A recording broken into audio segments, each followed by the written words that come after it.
Double Cosmos. C'est le podcast qui décomplexe, démystifie, dédramatise le bien-être, tout simplement. Hello, je suis Aurélie, la créatrice de Double Cosmos. J'accompagne les entrepreneurs à arrêter de procrastiner sur leur bien-être grâce à l'Ayurveda, cette médecine millénaire et philosophie de vie indienne qui a transformé ma vie il y a 10 ans en partant vivre 1 an en Inde et qui m'aide au quotidien en tant qu'entrepreneuse depuis 5 ans. Entre les vidéos YouTube, 1 minute pour comprendre l'Ayurveda et ce podcast, je te partage tout ce qui peut t'aider à toi aussi être au top dans ta tête et dans ton corps et garder un équilibre entre ta vie pro et perso. Alors, prêt à booster ton bien-être? Alors bienvenue sur le podcast Double Cosmos. Hey! Un mardi sur deux à 18h, on se retrouve pour la double interview Fast and Vast. Avec chaque invité, tu peux donc retrouver notre conversation non pas avec un, mais 2 épisodes. Le premier, la Fast Interview, ou comment démystifier bien-être en discoupe en 10 minutes. Et le second, la Vast Interview, ou comment s'inspirer des success stories ordinaires d'experts bien-être entre réussite, galère et conseils d'experts. De quoi nous décomplexer et montrer que le bien-être, y a rien de plus accessible. Et entre 2 interviews invitées, retrouve les épisodes solo, où on décortique ensemble tout ce que l'Ayurveda a à nous apprendre pour booster notre bien-être au quotidien. Mais aujourd'hui, laissons place ici au message du cosmos à connaître. Bienvenue dans ce nouvel épisode de Double Cosmos. Dans ce tête-à-tête privilégié, j'ai tenu à te délivrer entre 2 interviews invitées tout ce que l'Ayurveda a à nous apprendre avec des épisodes solo. On découvre donc ensemble ici les coulisses, les secrets de l'Ayurveda, histoire que tu entrevois comment il peut être un véritable booster de bien-être au quotidien. Alors les copains, ça fait un bout de temps qu'on n'a pas papoté, non? Ça me semblait une éternité. Du coup, aujourd'hui, je voulais revenir avec vous sur les 20 derniers épisodes du podcast. On en a vu passer des invités historiques, on en a entendu des conseils à expliquer à gogo pour booster notre bien-être. Mais s'il y en a un qui revient tout le temps, c'est celui de la pleine conscience. Vivre en pleine conscience. Que ce soit dès le réveil, quand on mange, quand on enchaîne nos journées d'hyperactifs, quand on tente d'expérimenter la méditation ou quand on se fait des petites pauses respiration. Tous les experts bien-être du podcast sont unanimes. Ils nous conseillent d'appliquer plus de conscience dans nos actes du quotidien. Mais alors avec tout ça, on peut être un peu perdu. Quels sont les bénéfices sur notre bien-être pour que la vie passe crème plus souvent ? Qu'est-ce qui peut être vraiment palpitant dans tout ça et nous convaincre à tenter de s'y mettre ? Et quels sont les moyens, nom de Zeus, pour y arriver concrètement, au quotidien ? C'est pour résumer tout ce schmilblick que je me suis dit qu'un épisode où l'on fait le point ensemble ne serait pas de refus. Et donc j'ai choisi de le faire autour d'une citation bouddhiste plutôt parlante. Il n'existe rien de constant si ce n'est le changement. Si tu écoutes l'épisode jusqu'au bout, tu comprendras comment cela résonne particulièrement avec mon histoire du jour. Alors, offrons-nous ensemble un petit temps de répit, tous les 2, pour voir comment dealer avec l'impermanence et réussir à caler la pleine conscience dans ton emploi du temps. Let's go! Alors déjà, pourquoi je te parle de pleine conscience ? Parce que la pleine conscience, c'est cet état vers lequel on tend quand on tente. Je dis bien quand on tente, de profiter de l'instant présent. L'instant présent ? C'est quoi l'instant présent ? La pleine conscience, c'est vraiment d'être dans le moment présent. Éric Salin, dans la double interview 16 et 17 du podcast. Bien sûr, donc ça c'est pas du tout évident parce qu'on est beaucoup en pilotage automatique, on est très perdu dans nos pensées, dans le mental, on a beaucoup de mal finalement à être simplement en lien avec nous-mêmes. Ça c'est quelque chose qu'on n'a pas appris et qui est assez difficile et en plus avec toutes les sollicitations qu'il peut y avoir autour de nous, c'est vraiment compliqué. Et il y a aussi une deuxième composante, c'est cette idée d'être sans jugement. Comment finalement je peux être dans le moment présent, dans le réel, sans avoir constamment ce discours intérieur qui va juger, commenter, apprécier. Ça me convient pas, c'est pas le moment, pourquoi, c'est pas juste. Et ça, on s'en rend pas compte, mais ce discours intérieur, il est là en permanence. Et la pleine conscience, c'est au moins de prendre conscience de ce discours intérieur. Il y a différentes études, mais on parle de 40 000 pensées par jour, de 60 000 pensées par jour. Ah ouais. En tout cas, ça donne un ordre d'idée que le mental, il est extrêmement présent et qu'en plus, on est beaucoup en pilotage automatique. Là aussi, il y a eu des études assez intéressantes où il semblerait qu'il y ait 40% de notre temps où on n'est pas présent à nous-mêmes. C'est-à-dire qu'on est évaporé, on est complètement perdu dans un autre monde et on passe en fait à côté de notre vie 40% de notre temps, ce qui est énorme, quoi. L'instant présent, c'est parlant pour tout le monde en soi. C'est pas un gros spoil sur la vie, mais réussir à être toujours connecté à ce qui se passe ici et maintenant, sans penser ni à ce qui vient de se passer, ni à ce qui pourrait se passer, sans que ton esprit se carapate, c'est pas si simple en vrai. Alors pour tenter d'y arriver, il existe plusieurs techniques, dont la technique number one, rattacher son attention à sa respiration. La technique number two, focus sur ses 5 sens. La technique number 3, expérimenter la méditation. Allez, un peu de folie, quoi. Alors, on commence avec la technique number 1. Relâcher son attention à sa respiration, son souffle, aussi appelé pranayama en Ayurveda. C'est ce qui est le plus abordable pour nous, en fait. Pourquoi ? Parce que c'est une fonction naturelle du corps que l'on possède tous. Pardi.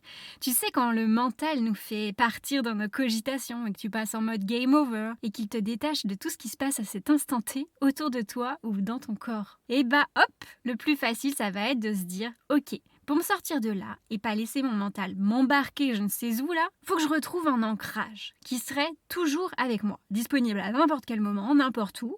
C'est la respiration en fait. D'ailleurs, c'est ce dont parlent tous les experts bien-être dans le podcast. Écoute plutôt. La respiration, c'est la clé universelle. Lucie Joao dans la Fast and Vast interview 5 et 6 du podcast. Les exercices de respiration, ce sera toujours la réponse. Qu'est-ce qu'il faut faire ? Qu'est-ce que je peux faire si je fais un truc ? Qu'est-ce que je fais moi si je dois faire un seul truc ? Et qu'est-ce qui m'a sauvé dans la vie ? Et qu'est-ce qui sauve les gens dans la vie ? La respiration. Inspirer, expirer. Et en fait, il n'y a qu'un conseil, sauf qu'on ne l'applique pas. Mais en fait, si tu arrives à faire ça, encore une fois, moi je dis pas que j'y arrive en fait, parce que l'idée, l'objectif, ce serait d'être tout le temps dans cet état intérieur, et ça, c'est la sagesse. Être tout le temps dans cet état intérieur de pleine conscience, c'est l'objectif à atteindre. Mais pourquoi tu te casserais la tête à revenir constamment à ta respiration ? Parce que ça fait du bien, pardi. D'avoir des grandes respirations abdominales amples. Ambre Rosin dans la Fast and Vast interview 2 et 3 du podcast. Donc d'activer la respiration abdominale, ça va te permettre d'activer le système parasympathique, donc c'est le système de la détente. Donc respirer, la cohérence cardiaque, ou juste compter jusqu'à 5 en inspirant, expirer jusqu'à 5. Ça va te permettre de te raccrocher à quelque chose pour t'apporter du calme, de la détente immédiate. Fake it until to make it, c'est-à-dire que fais semblant et ton corps comprendra, en gros. En donnant l'exemple à ton corps d'avoir des grandes respirations amples et calmes, ou juste ciel. Ça va lui montrer le chemin à suivre pour redescendre, quoi que tu sois en train de vivre, et prendre du recul avant que les affaires reprennent. Prendre du recul, oui, parce que la tendance humaine, c'est de s'identifier à son mental, à ses émotions, donc aux choses agréables, mais aussi aux choses désagréables. Et ouais, navré les gars. La priorité, en fait, c'est de me rappeler que je suis la source de ma joie, que le stimulus à l'extérieur de moi, il n'a rien à voir avec ma réponse, avec mon état d'être. Delphine Barter dans la Fast and Vast interview 8 et 9 du podcast.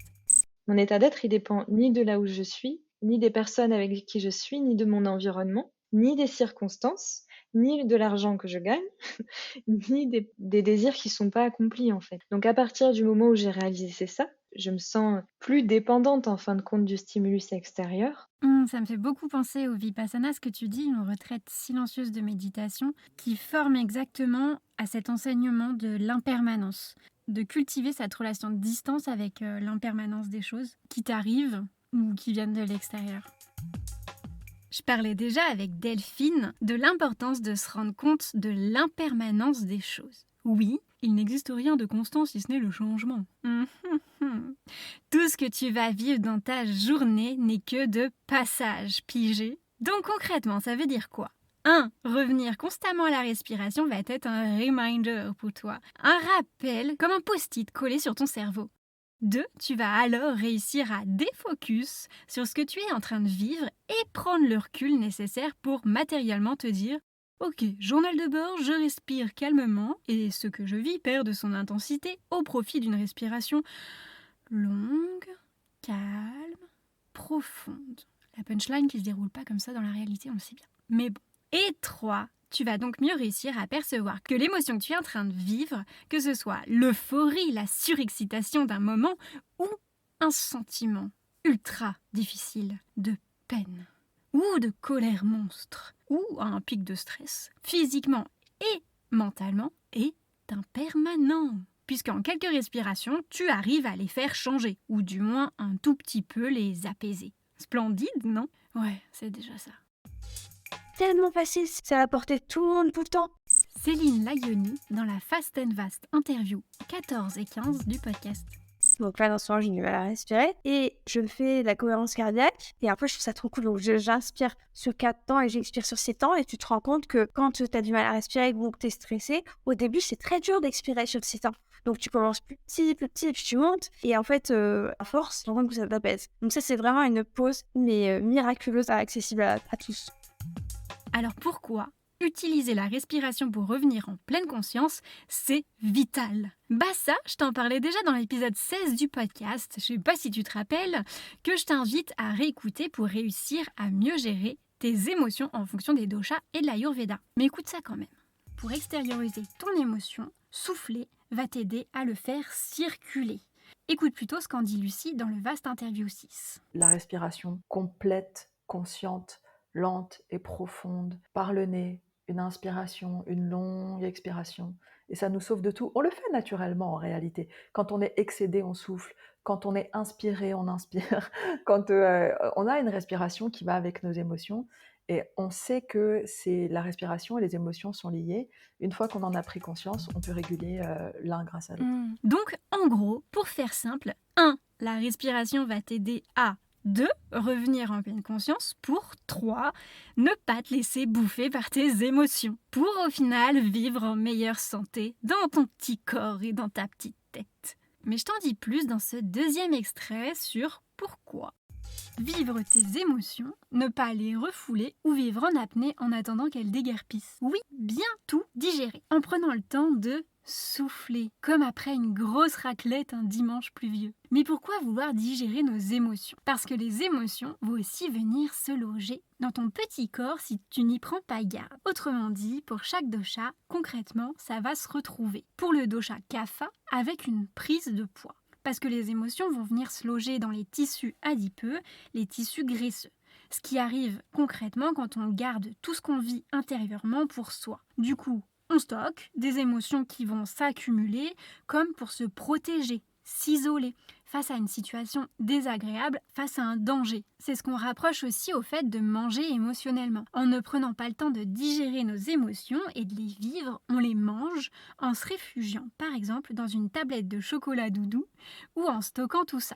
La tablette et les émotions. Pour le dosha vata, on va plutôt se retrouver davantage avec des tensions musculaires, des paralysies physiques, très faciles à comprendre en période de stress ou d'anxiété. En crispant nos émotions, on se braque, on devient tendu comme un rocher et ça fait mal. Et pour le dosha pitta, ça va plus se passer dans le foie, où les émotions brûlantes vont être de mèche avec un feu digestif puissant et un joli symptôme d'hyperacidité gastrique. Tu le comprends, les répercussions entre émotions et santé sont grandes. Donc autant dire que quelques respirations conscientes dans la journée, ça fait pas de mal. Bah ouais, ça met tout le monde d'accord.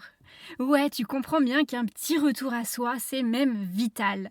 Et je te proposais déjà un petit défi dans cet épisode 7, pour arriver à ce retour à soi. Écoute ça. Alors, un petit retour à soi, qu'est-ce que c'est ? C'est quand tu t'offres le temps de prendre du temps pour toi, de n'avoir rien de prévu. Nothing. De pouvoir te ressourcer, revenir à l'intérieur de toi. Tu vois quoi ? C'est rechercher l'ancrage, ce petit moment où tu vas t'auto-régler pour vivre l'instant présent et apprécier le moment pleinement, comme un enracinement profond et solide. Autant te dire que dans une journée à 100 à l'heure, ça passe crème. Mais pourquoi planifier ça dans ta journée alors ? Si c'est bon, si merveilleux, si exceptionnel, pourquoi ne pas compter sur le fait que tu vas le faire naturellement ? Eh bien parce que dans nos sociétés faites d'immédiateté, on se focalise surtout sur ce qui se passe à l'extérieur de nous, plutôt qu'à l'intérieur. Et si tu ne te programmes pas un petit moment de répit forcé, ta journée va défiler sans vraiment te laisser le temps de l'envisager, clairement. Alors pour ça, je te propose un petit exercice. C'est simple. Tu te mets un réveil à l'heure que tu choisis dans ta journée. Un moment où tu sais que tu es en pause à coup sûr. Et tu te poses 5 minutes à rien faire. À rien. Ferme les yeux, Prends le temps de vivre tes émotions, tes pensées, de redescendre. Focus sur le vide qui naît en toi. Le fait de répéter cette action tous les jours pendant une semaine, par exemple, va te créer cette nouvelle habitude de faire le vide, de respirer. Alors, est-ce que tu as essayé au fait ? Mission accomplie ? Ça me fait penser à ce que disait Delphine forcément sur l'importance de s'accorder une discipline au quotidien. Comme je te le propose en calant ce petit rendez-vous, du coup, avec toi, plutôt que d'attendre d'être dans la galère, en mode SOS. Donc déjà se rappeler qu'il n'y a pas de recette miracle et que la discipline, c'est la base. Delphine Barter dans la Fast and Fast interview 8 et 9 du podcast. Avoir une pratique tous les jours de méditation, de sagesse, c'est la priorité. Et croire qu'il faut attendre le SOS, déjà c'est un problème. Donc se rappeler que c'est tous les jours que ça se cultive. Et si jamais il y a un moment où on est dans le SOS, il y a plein d'outils, ne serait-ce que reprendre conscience de sa respiration, utiliser des pranayamas, des exercices de respiration. Ça nous aide à revenir à soi. Mais sortir de l'illusion qu'il faut attendre le dernier moment. Tu l'as compris, prendre l'initiative de te caler des temps de pleine conscience dans ton agenda, c'est un des secrets pour réussir à y penser et l'introduire petit à petit dans ta vie. Pas besoin de te booker une heure tous les jours ou une période compliquée pour toi. Mais non, on va au plus simple, voyons. Juste un petit moment facile au début pour te créer une habitude. Et ça peut être juste l'espace de quelques minutes. Marie Périssé dans la Fast and Fast interview 18 et 19 du podcast. Et ce qu'on peut se dire aussi, c'est que il faut peut-être se mettre le défi, si c'est le mode défi qui peut vous motiver, de s'y mettre de façon formelle pendant un petit moment, peut-être une semaine, un petit peu plus, ne serait-ce que pour capter un petit peu quelques principes de base. Et puis ça, une fois qu'on l'a, on peut se rendre compte aussi que dans nos journées, au quotidien, à tout moment, on peut inclure des mini-doses, mais de quelques secondes, de pratiques informelles. C'est des petites choses très bêtes qui vous ramènent au présent, qui vous reconnectent à votre corps. Et ça, si on n'est pas passé par la pratique formelle, on n'a pas pu en faire l'expérience ou on n'en a pas l'idée. Mais après, même dans une journée méga remplie, même sans avoir pris les 10 minutes, on peut inclure dans son quotidien des petits réflexes qui prennent pas de temps, en vrai, mais qui changent la façon dont on vit. Et ça, tu peux te mettre au défi de le faire un peu n'importe quand du moment que tu en fais une réelle habitude. Genre qui dure dans le temps, tu vois. Bah juste, demain et on oublie, quoi. Que ce soit sous ta douche, en mangeant, miam miam, ou pendant une pratique sportive, quoi. C'est ce qui nous amène à la seconde technique. Être 100% focus sur ses sens. Hop, hop, hop. Par exemple, personnellement, j'aime bien manger seule, en tête-à-tête avec mon assiette. En ne faisant rien en même temps. Si, je te jure, c'est possible. Parce que c'est le moment pour moi de lâcher prise et profiter de chaque bouchée de ce glorieux repas en pleine conscience. Donc si t'as qu'une mini pause goûter pour le faire, pas de souci. Accorde ce temps pour quelques respirations avant, puis grignoter en conscience, et puis quelques respirations en dessert. Et hop, tu t'es créé une habitude de pleine conscience à répliquer every single day. Ça, si tu suis tous les épisodes, on en a déjà parlé ensemble. Écoute. C'est important le mental en fait quand on mange pour moi. Archana Nagalingam dans la Fast and Fast interview 11 et 12 du podcast.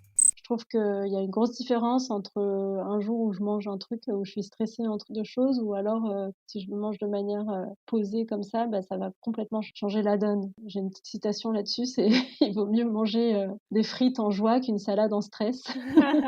Parce que je trouve que ça c'est hyper important et pour moi c'est le conseil clé, c'est vraiment posez-vous pour manger, quoi. Quand on croque une pomme, de prendre le temps de la croquer, de vraiment sentir ce que ça apporte, le jus qui coule dans la bouche. Quand on travaille nos sens, en fait, selon l'Ayurveda aussi, on se nourrit de choses qui vont venir créer une sorte d'énergie dans notre corps et qui va se transformer en créativité, en volonté de mouvement, en volonté d'empathie. Enfin, il y a plein de choses qui vont émaner de ça. Et le simple fait de se prendre des petits moments comme ça, de pause pour croquer, savourer, goûter, toucher, c'est merveilleux. Et oui, la pleine conscience, c'est ça qui est beau et qui nous met des étoiles dans les yeux. Oui, on peut l'appliquer à tout moment dans notre journée. Et ça, notamment grâce à la méditation. Notre troisième grande technique. La méditation, c'est une pratique ultra riche, mais qu'on ne connaît pas forcément très bien. Si tu veux creuser le sujet avec l'Ayurveda, fonce écouter les 3 épisodes 27, 28 et 29 d'1 minute pour comprendre l'Ayurveda, les vidéos sur la chaîne YouTube, où je te dévoile comment méditer peut booster ton bien-être. Ça dure 1 minute pour chaque vidéo et en 2-3 épisodes, tu auras un bel aperçu de la méditation. Si, je te jure. Oui, parce que la méditation, faites de la place, c'est une pratique très vaste. Justement, moi, c'est ça que j'aime beaucoup dans la méditation laïque. Éric Salin, dans la double interview 16 et 17 du podcast. C'est qu'il y a beaucoup de façons d'aborder les choses. Il y a la méditation formelle assise, je dirais, qu'elle soit sur chaise ou sur coussin. Il y a la méditation marchée. Il y a la méditation en mouvement. Et puis après, il y a toutes les pratiques informelles qui sont très importantes pour moi, qui sont souvent une porte d'entrée. Cette idée de développer plus de conscience et plus de présence. Quand je bois mon café, j'essaye d'être là, simplement. Souvent, on prend le café le matin et puis parle à sa femme, on surveille les enfants, on regarde la télé, on est sur le smartphone, et le café, il a aucun goût. Il n'a aucun goût parce qu'on n'est pas là. Et c'est ce qu'on dit dans le zen, d'ailleurs. Si tu bois ton café, tu bois ton café. Si tu prends une douche, tu prends ta douche. Tu sens la température de l'eau, tu sens le contact du savon, tu sens le grain de ta peau, et t'es vraiment là. Et c'est un moment incroyable. Et ça, c'est une porte d'entrée extraordinaire. La présence, être présent à soi-même. Ça nous permet de remarquer les choses devant lesquelles on passe sans les voir. La pleine conscience a en effet ce pouvoir incroyable de retrouver un nouveau regard sur le monde. Et ça, peu importe la technique que tu testes. Bien ouais, hein. D'ailleurs, si tu veux t'y mettre, tu as 3 méditations guidées sur le podcast. L'épisode 10 bonus, version méditation un peu funky, l'épisode 16 avec le scan corporel et l'épisode 20 avec la crise de calme de Petit Bambou. Clairement, il y a de quoi faire. Ben ouais, parce que ça t'est déjà arrivé, toi, de décrocher à certaines périodes, de perdre cette habitude à être dans le présent, plutôt la tête dans le guidon à gérer ta to-do qui s'alimente de jour en jour sans fin. La pleine conscience, c'est comme faire un petit retour en arrière, une embuscade plutôt agréable, quoi, où tu peux retrouver tes yeux d'enfant sur le monde. Waouh! Et ça va te changer, toi. Pour t'aider à gérer concrètement, par exemple, des tornades de stress ou des périodes d'insomnie, et ça je t'en parlais déjà dans l'épisode 4 du podcast sur la gestion du stress, donc je t'invite à le réécouter aussi pour te mettre à jour, mais d'en voici un petit extrait quand même. Personnellement, la méditation et la respiration au coucher sont des super pouvoirs pour éteindre mon système nerveux, qui refait le tour de ma journée avant que je m'endorme à chaque fois. Et aussi pour lâcher prise en période de stress. Et aider du coup à ton discernement, ne pas te laisser happer, paralysé par cet environnement stressant. Bref, t'as capté, ça va te permettre de te rétablir un ancrage en toi pour faire les choses en conscience. Une chose à la fois, dans un quotidien surbooké, pour contrebalancer cette perte de concentration, d'attention dont on parlait juste avant. Vivre en pleine conscience, c'est un booster de changement pour toi, mais ça va aussi changer ton environnement. Oh oui, merveilleux! Et ça, c'est une belle chose à se rappeler aussi. De se rappeler que c'est pas uniquement pour nous qu'on médite. Delphine Barter dans la Fast and Vast interview 8 et 9 du podcast. Déjà, quand on prend cette responsabilité-là qui est immense, là, on peut vraiment changer les choses. On peut changer soi-même, changer notre environnement, parce qu'on le voit très bien quand il y a une atmosphère qui est très paisible dans un lieu, nous-mêmes, on est affectés. Donc, quand nous-mêmes, on est paisible, on affecte les autres. Tu l'as compris, la pleine conscience a de multiples formes, de multiples techniques, de multiples effets. Alors trouve ta voie à toi pour réussir à te l'instaurer au quotidien et profiter de tous ces bienfaits sans pression.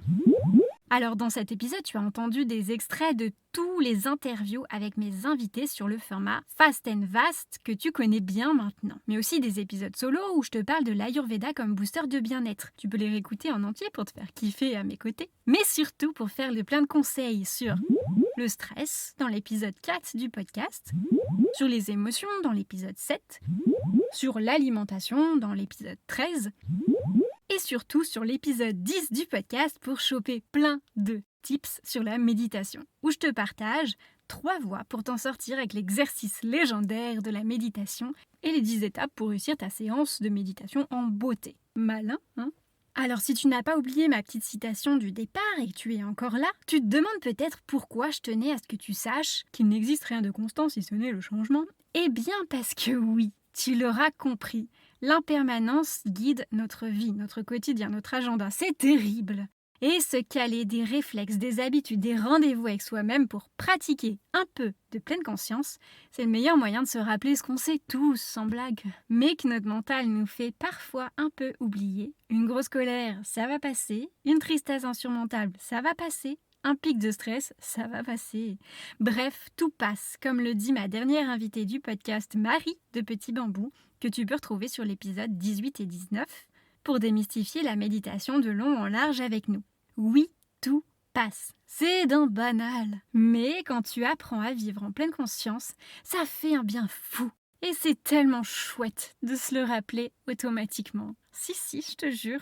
Alors sur ces mots doux, je vais te laisser en attendant la prochaine Fast and Vast interview avec mon invité qui, je le sais, va te faire voyager. Il s'agit d'Alex Viseo. Si tu ne le connais pas encore, tu vas adorer ces métaphores qui invitent au voyage, un de nos nombreux points communs d'ailleurs. J'ai kiffé enregistrer ce prochain épisode, alors j'ai vraiment hâte que tu le découvres. Et d'ici là, mais vas-y, allez, essaye! Planifie-toi un petit peu de pleine conscience dans tes journées. Et viens me dire, oui, Aurélie, je l'ai fait. Allez les copains, on se retrouve au prochain épisode. À très vite! Hey! L'épisode touche à sa fin. Si tu as aimé cet épisode, dis-le moi en commentaire ou avec 5 étoiles sur Apple Podcast ou Spotify. C'est le meilleur moyen de le faire connaître. Et si tu veux m'aider, partage cet épisode à 2-3 personnes autour de toi. Moi, ça m'aide énormément. Et peut-être que les épisodes les aideront aussi. Tu peux aussi retrouver le double interview Fast and Vast de Success Story ordinaire d'Expert Bien-être dans l'épisode précédent en vidéo sur la chaîne YouTube Double Cosmos. Tu trouveras également sur le YouTube une farandole de vidéos pour comprendre l'Ayurveda en 1 minute si le sujet t'intéresse.